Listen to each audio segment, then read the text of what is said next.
जय श्री ओम नमः सिद्धेभ्यः। जय श्री ओम नमः सिद्धेभ्यः। जय श्री ओम नमः सिद्धेभ्यः। मंगलम भगवान वीरो मंगलम गौतमोहगणी मंगलम कुंद कुंदाद्यो जैन धर्मोस्तु मंगलम सर्वमंगल मांगल्यम सर्वकल्याणकारकम प्रधानम सर्वधर्माणां जैनम जयतु शासनम जैनम जयतु शासनम।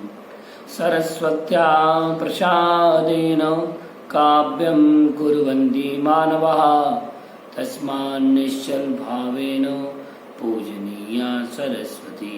सरस्वती नमस्तुभ्यं वरदे कामरूपिणी संबोधनारंभं करिष्यामि सिद्धिर्भवतु मे सदा सिद्धिर्भवतु मे सदा। बोलिए द्वादशांग जिनवाणी माता की जय। अनंतानंद सिद्ध परमेश्वरी भगवान की जय। कुंडलपुर स्थित बड़े बाबा आदिनाथ भगवान की, मूलनायक चिंतामणि पार्श्वनाथ भगवान की, बोलिए वर्तमान शासन एक महावीर भगवान की, अहिंसामयी विश्व जैन धर्म की जय। दशलक्षण महान पर्व की जय। उत्तम शौच धर्म की जय। संत शिरोमणि स्वाटाचार्य गुरुदेव विद्यासागर जी महाराज की जय। 3,9 करोड़ महामुनि राजाओं की जय। बंधु जय जिनेन्द्र। दशलक्षण पर्व का आज चतुर्थ दिवस, जिसे आचार्यों ने उत्तम शौच धर्म नामक संज्ञा से संज्ञापित किया है। हमें आज जानना है कि शौच क्या है और उत्तम शौच धर्म के पीछे आचार्यों का ऐसा कौन सा चिंतन उसके पीछे काम करता है। हमें ये बात जानना है, समझना है। मैं आपको बता दूं, हमने प्रथम दिन से लेकर के आज उत्तम शौच के दिवस तक 4 कसायों की निवृत्ति करने का संकल्प जो होता है, वह आज 4 कसायों पर जो कुठारा घात करने का प्रयास था, आज अंतिम कसाय, जिसे हम लोभ कसाय के नाम से जानते हैं, उस लोभ कसाय के परित्याग पर परिचर्चा आज हमें करनी है। लोभ पर हम नियंत्रण कैसे पाएं, लोभ किस प्रकार का होता है, लोभ की उत्पत्ति का स्थान क्या है, लोभ के परिणाम कौन कौन से होते हैं, आदि आदि विषयों पर हमें आज चर्चा करनी है।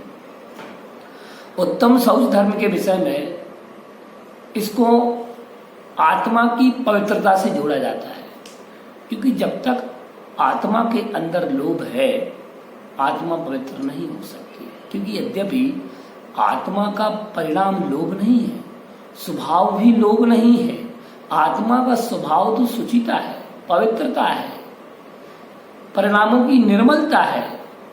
क्योंकि सुचेर भावः शौचः, सुचिता के परिणामों का होना शौच धर्म है। जब तक हमारे अंदर पवित्रता नहीं आएगी, सुचिता नहीं आएगी, चिंतन में, हमारी सोच में, हमारे सोचने की तरीके में, सोचने की पद्धति में, सोचने की विधि में जब तक शुद्धता नहीं आएगी, शौच धर्म का आविर्भाव हो ही नहीं सकता। आचार्यों ने कहा है कि पवित्रता के लिए व्यक्ति को दृढ़ होना अनिवार्य है, क्योंकि लोभ दृढ़ता की परीक्षा लेता है। जब तक तुम्हारे अंदर लोभ है, आप दृढ़ नहीं हो सकते। कठोर हो सकते हैं लेकिन दृढ़ नहीं हो सकते हैं। कठोर होना एक, कठोर हृदय होना एक अलग बात है, लेकिन दृढ़ होना एक अलग बात होती है। किसी भी नियम का, व्रत का पालन दृढ़ता से करना एक अलग पद्धति है। कठोरता आपकी ऊपर से दिख सकती है, लेकिन दृढ़ता हृदय में होगी तब ऊपर से दिखेगी।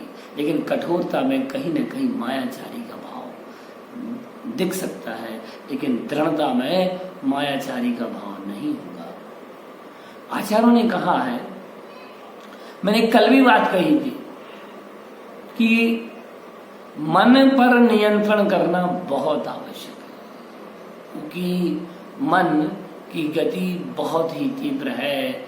अश्व की भांति वह भागता है, दौड़ता है, चपल है, अनियंत्रित है गति उसकी। इसलिए मन पर नियंत्रण करना बहुत ही आवश्यक है, क्योंकि आत्मशुद्धि, पवित्रता और यथार्थता का नाम उत्तम शौच धर्म है। शौच धर्म को अगर हम देखें तो शुचिता की चमक का नाम शौच है। सा से शुचिता, चा से चमक। शुचिता की चमक का नाम उत्तम शौच धर्म है। व्यक्ति का मन कैसा होना चाहिए? हम पूजन पाठ में पढ़ते हैं, मुनि मन सम उज्ज्वल नीर प्रासुक गंध भरा। इतना पवित्र जल लेकर के परमात्मा आपके चरणों में लेकर के आया हूं, जितना मन, जितना पवित्र मन मुनि का होता है। मुनि मन सम उज्ज्वल नीर प्रासुक गंध भरा।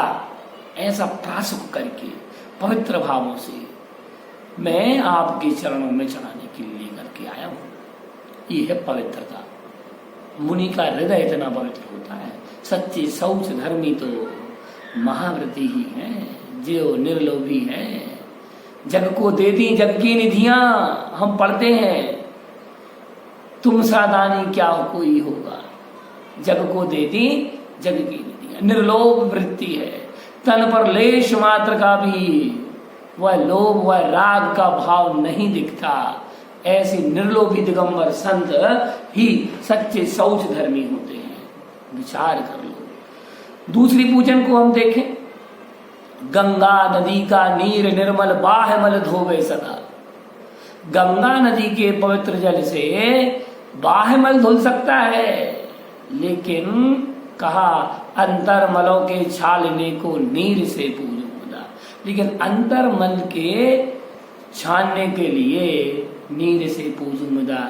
हे नव देवता, मैं आपकी पूजन इसलिए कर रहा हूं कि मेरा अंतर मन पवित्र हो जाए।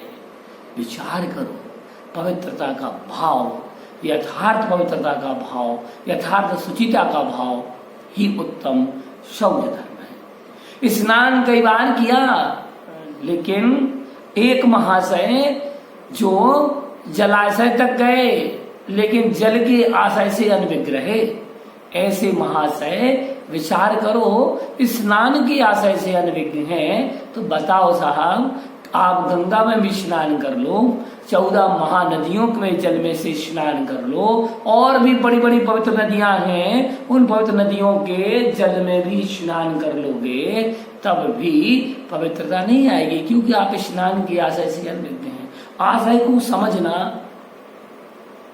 ही, आशय को समझना ही शुचिता है। जब आप किसी चीज को, उसके अर्थ को अच्छे से जानते हैं, तब उसकी आप आशय को अच्छे से समझते हैं। जब आशय को अच्छे से समझते हैं तो महाशय क्या, महाशय होना भी सार्थक हो जाता है। कैसा? एक महाशय जलाशय तक गए, लेकिन जल के आशय से अनभिज्ञ रहे। आपने हाथी को देखा होगा, मैं किस महाशय की बात कर रहा हूं? महान काय है जो स्नान करने तो तालाब में गए, लेकिन तालाब करके वो महाशय डुबकी तो लगाई, और डुबकी लगाने के बाद में उन्होंने क्या किया, बाहर आकर के पुनः रेत सूर्ण में भरी और पुनः अपने शरीर पर फिर डाल दी। तो उन महाशय का जल में स्नान करने का आशय क्या निकला? अर्थात कुछ भी नहीं। ऐसे तो हमने बहुत बहुत कई बार, अनंत बार हम नहा चुके हैं।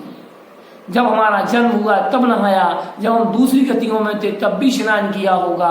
कहीं ना कहीं आपने डुबकी तो लगाई है, लेकिन मन पवित्र नहीं हुआ, उसमें तन पवित्र हो गया।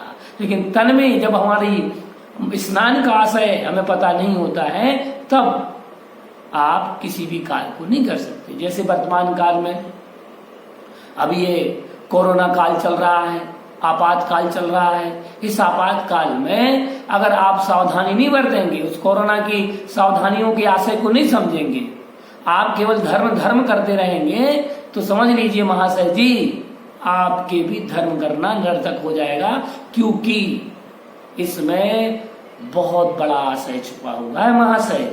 मैं भव्य प्राणियों से कहना चाहता हूँ, जो निरंतर धर्म करने के लिए मंदिर स्थानों पे जा रहे हैं, बार बार भीड़ लगा रहे हैं, इसमें कितना बड़ा आशय है। आपको बार बार हाथों को धोने का आशय है। इसके बाद सबसे मुख्य आशय जो इसमें छुपा हुआ है, जीव रक्षा, जीव दया का आशय इसमें छुपा हुआ है। कैसे? आप अगर मंदिर आ रहे हैं, धर्म कर रहे हैं, इकट्ठे होकर के भी धर्म कर रहे हैं, और अगर आप मान के चलो, अगर आप संक्रमित हैं और अगर वह संक्रमण किसी दूसरे व्यक्ति तक पहुंचा और उसका मरण हो जाता है, तो आपको उसकी मौत का दोष लगेगा। विचार कर लो। और अगर आप बचा पाते हैं अपने लिए और अपने बचाव के साथ साथ आप दूसरे के बचाव की, दूसरे के प्राण की रक्षा का भाव रख रहे हैं, तो आप विचार कर लो, आप बिना धर्म किए हुए भी आप धर्मात्मा कहलाएंगे। ये है हृदय की पवित्रता, ये है निर्लोभ वृत्ति। आपको लोभ नहीं लग रहा है, यहाँ पर आप पवित्र भावों से परमात्मा का ध्यान कर रहे हैं, आप जीवात्मा का ध्यान कर रहे हैं जो परमात्मा है। इसलिए मेरा निवेदन है आप सबसे कि आप लोग अपनी सुरक्षा के साथ साथ दूसरों की सुरक्षा का अगर आपके अंदर भाव है, प्राणी मात्र की रक्षा का भाव है, तो समझ लो, क्योंकि जैन धर्म प्राणी मात्र की रक्षा का धर्म है, तो आप लोग भी समझ जाइए इस चीज को। तो मैं जो कहना चाह रहा था कि महाशय और आशय, अगर आप उस आशय से अनभिज्ञ हैं तो आप पवित्रता के भाव आपके अंदर नहीं हो सकते, क्योंकि केसर चंदन पुष्प सुगंधित वस्तु देख सारी, देह परस्ते होय अपावन निस दिन मल जारी। इस शरीर पर कितने बार केसर चंदन पुष्प सुगंध इत्र तेल और ना जाने आजकल डियो चल गए हैं, सुगंधित पदार्थ वाले परफ्यूम चल गए हैं, सेंट इत्यादि चल गए हैं, कितने बार छिड़काव किया, लेकिन वो सेंट परफ्यूम भी अपवित्र हो गया। अपवित्र, तुम्हारे शरीर का स्पर्श करते ही साथ वह अपवित्र हो गया। विचार कर लो, वह भी अपवित्र हो जाता है। इसलिए कहते हैं आचार्य भगवान कि आत्मशुद्धि, पवित्रता और यथार्थता का नाम उत्तम शौच धर्म है। सामंजस्य, सुचिता, प्रेम भाव का नाम शौच धर्म है। सुचिता की चमक का नाम शौच धर्म है, और वांछा के त्याग का नाम शौच धर्म है। वांछा जो मन में बनी रहती है, वह वांछा का त्याग करना भी उत्तम शौच धर्म है। विश्वास का नाम शौच धर्म है। विचार कर लो आप कि अब ये लोभ जो है, लोभ किसे कहते हैं? जो लोक में भटकाए उसे लोभ कहते हैं। लोभ कसाय लोक में भटकाने वाली कसाय है। आपके पास 99 रुपए हैं तो आप 99 के चक्कर में पड़े रहते हैं। क्यों? जब तक आपका 1 रुपये अधिक नहीं हो जाता, जब तक आपके पूरे 100 नहीं हो जाते हैं, तब तक आप उस 99 के चक्कर में पड़े हुए हैं। तो संसार में भटकाव तो आएगा, क्योंकि हमने यू टर्न जो लिया है तो निश्चित है भटकाव की स्थिति तो बनेगी ही बनेगी। इसलिए शौच धर्म को स्वीकार करना है तो हृदय में पवित्रता हो, प्योरिटी हो और मैच्योरिटी हो।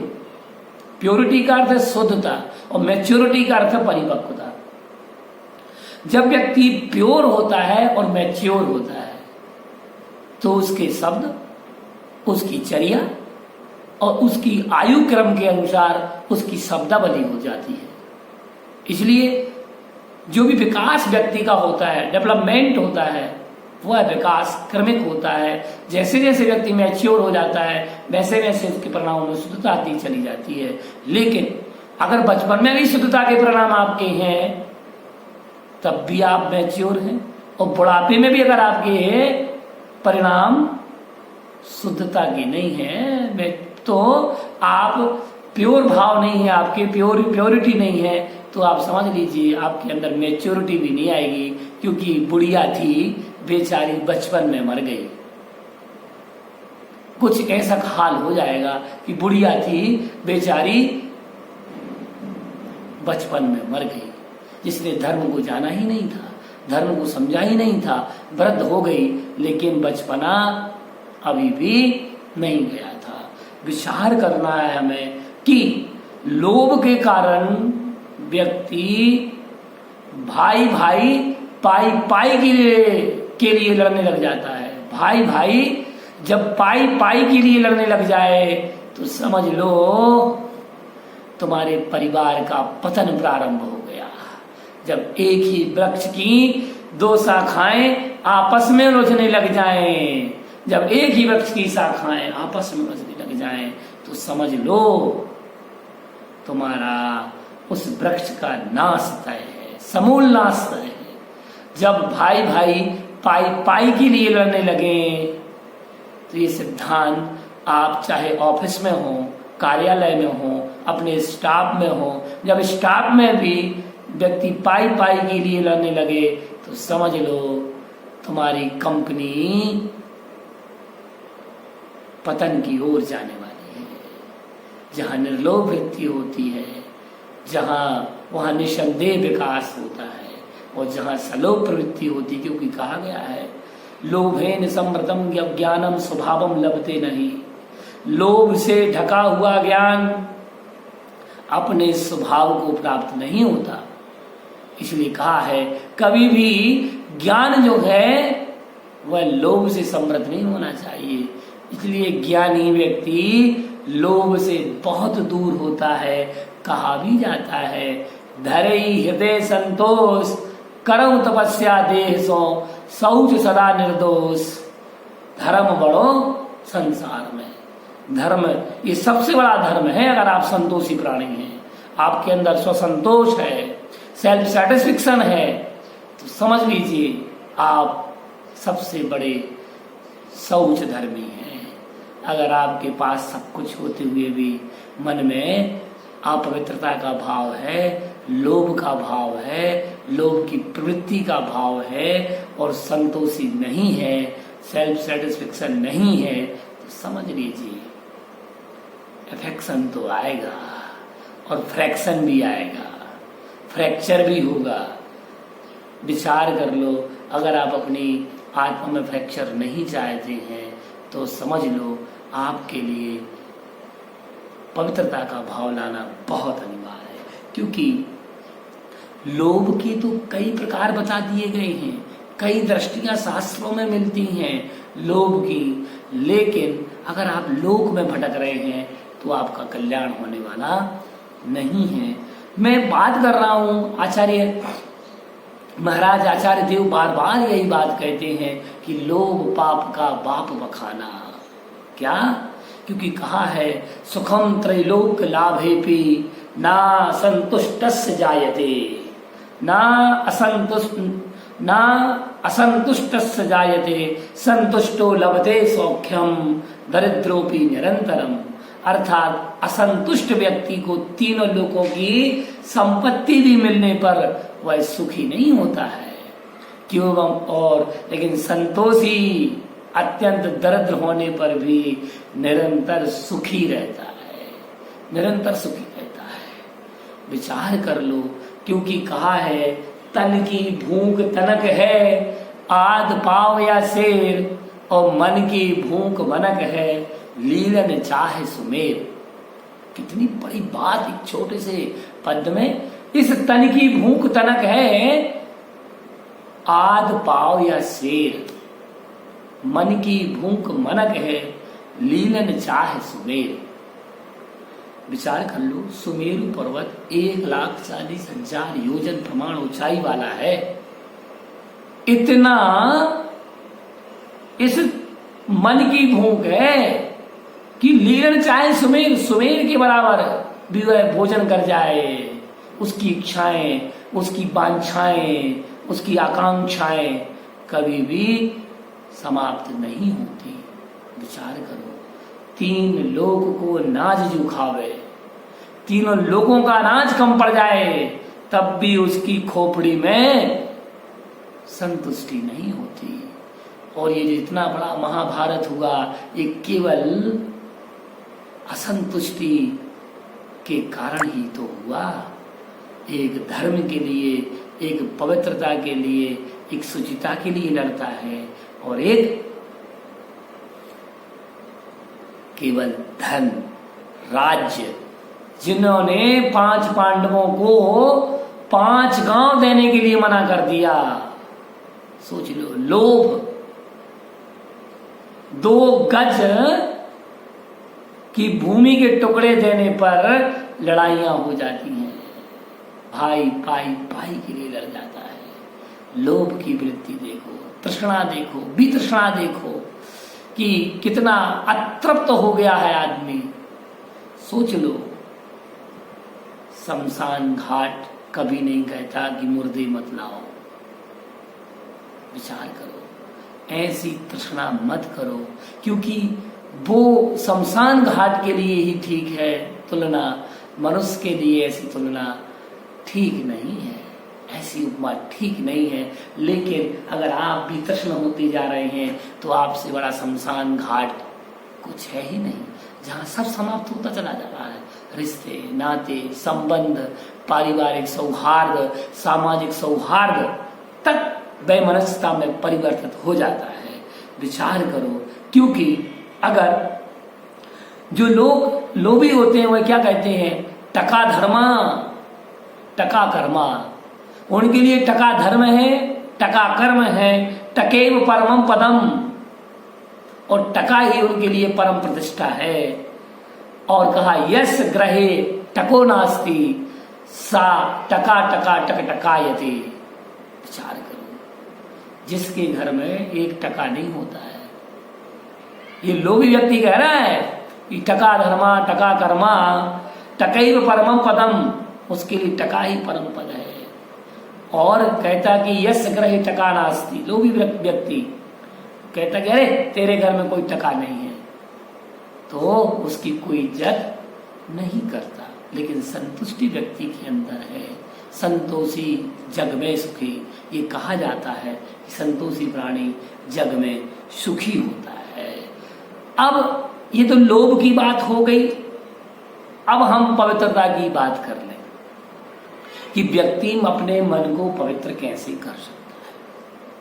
मैं एक लौकिक उदाहरण आपके लिए देता हूं, प्रस्तुत करता हूं कि डॉक्टर के यहाँ आपका काम अवश्य पड़ता है। आजकल छोटे से काम के लिए शरीर में कोई फोड़ा हो जाए, व्रण हो जाए, फुंसी हो जाए, अथवा मवाद बन जाती है, तो डॉक्टर शल्य चिकित्सा के लिए परामर्श दे देता है। संतानोत्पत्ति के लिए भी आजकल सबसे अधिक शल्य चिकित्सा कक्ष का प्रयोग किया जाता है। सर्जरी से, सीजर से उसको करते हैं। आचार्य विद्यासागर जी महाराज श्री ने एक बहुत अच्छा उदाहरण दिया था कि देखिए, ओटी में आप कई बार गए होंगे ऑपरेशन थिएटर में। उस ऑपरेशन थिएटर में डॉक्टर कितनी सफाई करता है, कितनी पवित्रता के साथ में शल्य चिकित्सा के उपकरणों और यंत्रों को बार बार साफ करता है, कहीं आप अपवित्र ना हो जाए, संक्रमित ना हो जाए। उतनी पवित्रता आचार्य महाराज कहते हैं, जितनी पवित्रता ओटी में होती है, उतनी पवित्रता अगर आत्मा में आ जाए तो उसका कल्याण हो जाएगा। लेकिन नहीं, आत्मा के अंदर प्रवेश नहीं कर सकती। लोभ अनंत है, अगाध है, अपरिमित है, असीमित है लोभ की भावनाएं। लेकिन दयानंद राय जी कह रहे हैं और हमारे जैन शास्त्र कहते हैं कि लोभ पर विजय प्राप्त करनी है तो आपको स्नान आवश्यक है। मैं जिन स्नानों की बात कर रहा हूं वह स्नान बहुत ही महत्वपूर्ण है। आप प्रतिदिन नहाते हैं, धोते हैं, उसे हम जल स्नान कहते हैं। इसके साथ साथ में जब आप मंदिर पहुंचते हैं, आप मंत्र बोलते हैं, संकल्प ले लेते हैं और अपने हाथों का प्रक्षालन करते हैं, अमृत से स्नान करते हैं, ओम ह्रीम अमृते अमृतोद्भवे आदि मंत्रों का प्रयोग करते हैं, जल शुद्धि करते हैं। ये मंत्र स्नान है। या शोधय सर्वपात्राणि आदि बहुत सारे मंत्र हैं, जैसे शोधन के मंत्र हैं। वह मंत्र स्नान हो जाता है, मंत्रों के माध्यम से स्नान करते हैं। जब स्नान आत्मा की शुद्धि के लिए, पापों के हनन करने के लिए जाप अनिवार्य है। ये विराम देती है आत्मा की दुष्प्रवृत्तियों पर, मानसिक विचारों पर बहुत रोक लगाती है जाप।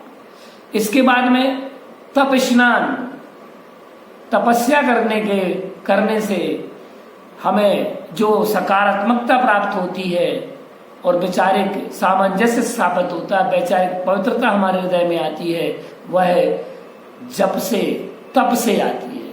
फिर होता है ध्यान स्नान, कि ध्यान के माध्यम से व्यक्ति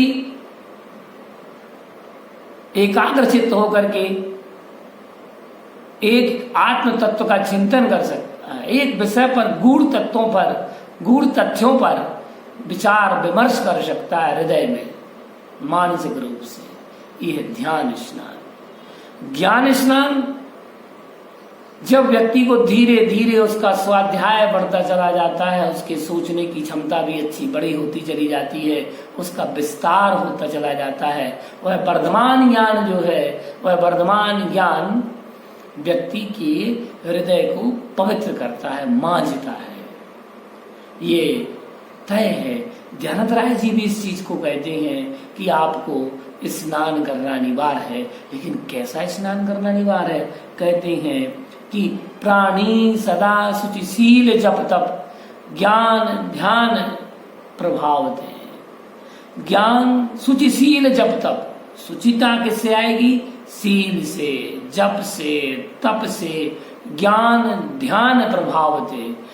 ज्ञान और ध्यान करने के प्रभाव से हृदय में पवित्रता आती है। लोभ को जीतना है तो लोभ को जीतने के ये उपाय हैं कि शुचिशील जप तप ज्ञान ध्यान, ये बहुत आवश्यक है। ये लोभ के लिए एक खड़क का काम करते हैं। अगर आप लोभ पर विजय प्राप्त करना चाहते हैं तो आपको ये साधन अपनाना ही चाहिए। जिसकी जो योग्यता हो, जिसकी जो क्षमता हो, वह इन साधनों का अपनी योग्यता और अपनी क्षमता के अनुसार उसका प्रयोग कर सकता है। क्योंकि पवित्रता इन्हीं उपकरणों के माध्यम से आवेगी, अन्यथा पवित्रता आने वाली नहीं है। मैंने पहले ही कह दिया था, यथार्थता का ज्ञान भी पवित्रता है। जब तक आपको यथार्थ ज्ञान नहीं होगा तब तक आप पवित्र भावों से नहीं होंगे। क्योंकि कहा भी जाता है, पाप आप कहाँ से करते हैं? मैंने एक वैदिक ग्रंथ में एक श्लोक पढ़ा था, मैं आपको सुना दूं, बहुत अच्छा लगा हमें, मैं इसलिए आपको सुना रहा हूं। मेरा कोई और उद्देश्य नहीं है सुनाने का। जलनेव जनितम पंगम जलनेव परिशुद्ध्यति, मनसेव कृतम पापम मनसेव परिशुद्ध्यति। कितनी बड़ी बात कह दी। जल से कीचड़ उत्पन्न होता है और जल से कीचड़ धुलता भी है। जल से कीचड़ उत्पन्न होता है तो जल से कीचड़ धुलता भी है। ठीक उसी प्रकार मनसेव कृतम पापम मनसेव परिशुद्ध्यति, मन से किया गया पाप मन से ही तो धुलेगा ना। तो तुम शुचि शील जल, शुचिशील जप तप ज्ञान ध्यान प्रभावते, इसका प्रयोग करो, मन से करो, तुम्हारे अंदर हृदय में पवित्रता का परिणाम उत्पन्न हो जाएगा। क्योंकि पवित्रता ऐसे नहीं आती। आचार्य भगवान कहते हैं कि एक बार अगर तुम्हें लोभ की यथार्थता पता चल जाए और लोक की स्वार्थ परकता पता चल जाए तो तुम्हें ज्ञान हो जाएगा। क्योंकि लोभ जो है यह लोक में भटकाता है। इसीलिए आप यथार्थता की ओर बढ़ो, तुम्हारा कल्याण होगा। और यथार्थता नहीं होगी तो कल्याण नहीं हो सकता। एक बार एक व्यक्ति जो था वह व्यक्ति भिखारी नारद जी के पास गया और नारद जी से कहने लगा कि मुझे कुछ भिक्षा दे दो, मुझे कुछ भिक्षा दे दो। नारद जी ने कहा, मैं तो नारायण नारायण की जाप करने वाला आदमी हूँ, मैं तुम्हें क्या दूंगा। तो बोले एक काम करो, आप अपने कोई अनुचर के लिए या जो आपकी आज्ञा का पालन करता हो उसके लिए एक पत्र दे दो, पत्र लिख दो, मैं उसके पास चला जाऊंगा, उससे नहीं लूंगा। नारद जी ने कहा ठीक है। उनने कुबेर के लिए पत्र लिख दिया कि कुबेर महाराज, ये भिखारी आ रहा है, इसके लिए आप यथा योग्य जो मांगे उसे दे देना। तो वो कुबेर के पास गया, कुबेर से कहा कि मुझे नारद जी ने पहुंचाया है, आप मुझे एक कटोरे भर भिक्षा दे दो। मैं संक्षेप में कहानी सुना रहा हूं, कहानी बहुत लंबी है, वो अलग अलग जगह भी गया था। अंततो गत्वा वह कुबेर के पास भी पहुंचा तो कुबेर ने कहा ठीक है, बस एक कटोरा ही तो चाहिए तुम्हारे लिए, ठीक है। कुबेर ने, उस यक्ष राज ने, सौधर्म इंद्र के मित्र ने क्या किया, पूरा खजाना उस खोपड़ी में डालता गया, उस कटोरे में डालता चला गया। जो कटोरा था उस कटोरे में डालता चला गया, कटोरा नहीं भरा, उसका पूरा धन समाप्ति की ओर था, लेकिन कटोरा नहीं भरा। अब वह परेशान, वह सौधर्मेंद्र के पास गया कि महाराज ऐसी ऐसी बात है। क्या कह रहे हो कुबेर, तुमने सारा खजाना खाली कर दिया? कुबेर ने कहा कि हाँ महाराज। सौधर्मेंद्र आए और सौधर्मेंद्र ने पता लगाया कि इस कटोरे में से हम डाल रहे हैं, कहीं ऐसा ना हो कि मध्यलोक में कहीं गिर गया हो, कहीं मध्यलोक में गिर गया हो स्वर्ग से डाला हुआ सामान। तो पूरा खोजबीन करवाई गई, लेकिन नहीं प्राप्त हुआ कुछ, क्योंकि गिरा ही नहीं था, कुछ मिलता कैसे। अंततो गत्वा वह पुनः देवगुरु बृहस्पति के पास पहुंचे।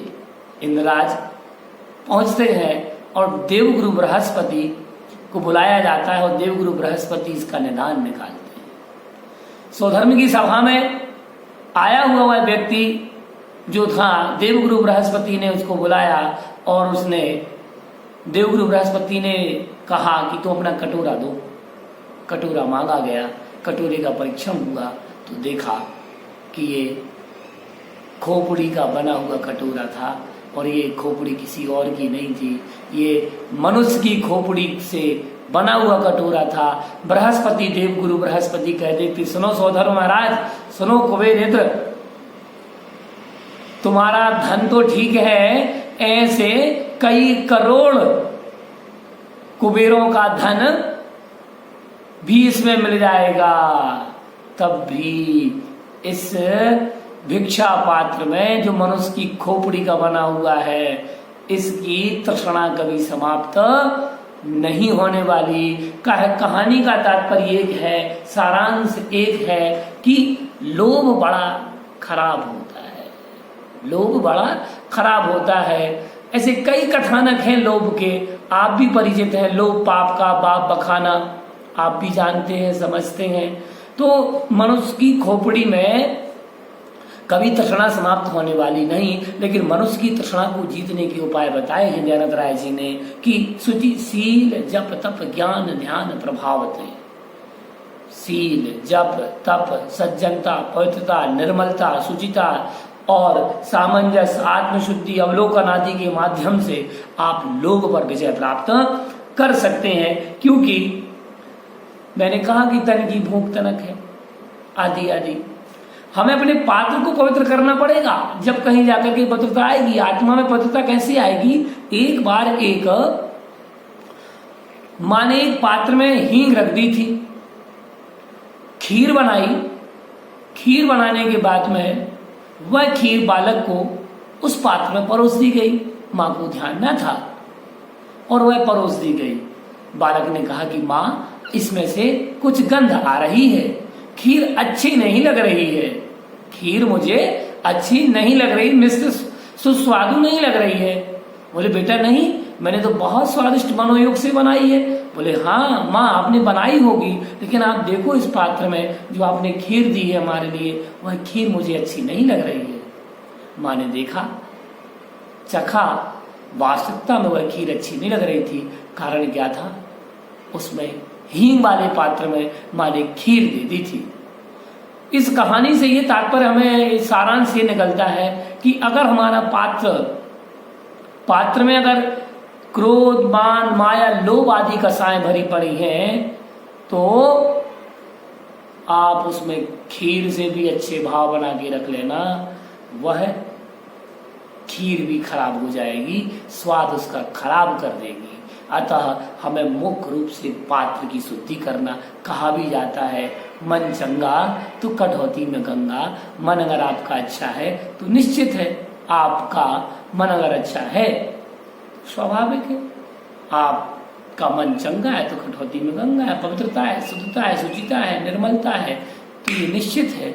इसलिए पात्र को शुद्ध करो। पात्र जितना शुद्ध होगा उसमें भाव उतने शुद्ध होंगे। क्योंकि आपने कड़वी तुम्बी की कहानी सुनी होगी, कई बार स्नान किया लेकिन पवित्रता नहीं आई। इसीलिए कहा जाता है मन को कैसा रखो, मुनि मन सम उज्ज्वल, नीर प्रासुप गंध भरा, भरी कटोरी धीर, दीनीदार भरा।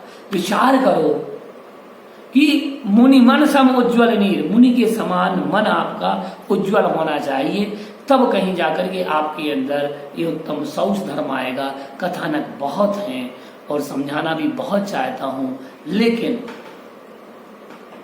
समय का अभाव इतना है कि आप केवल इस वीडियो के माध्यम से उतना ही सुन पाएंगे जितना आपको अच्छा लगेगा।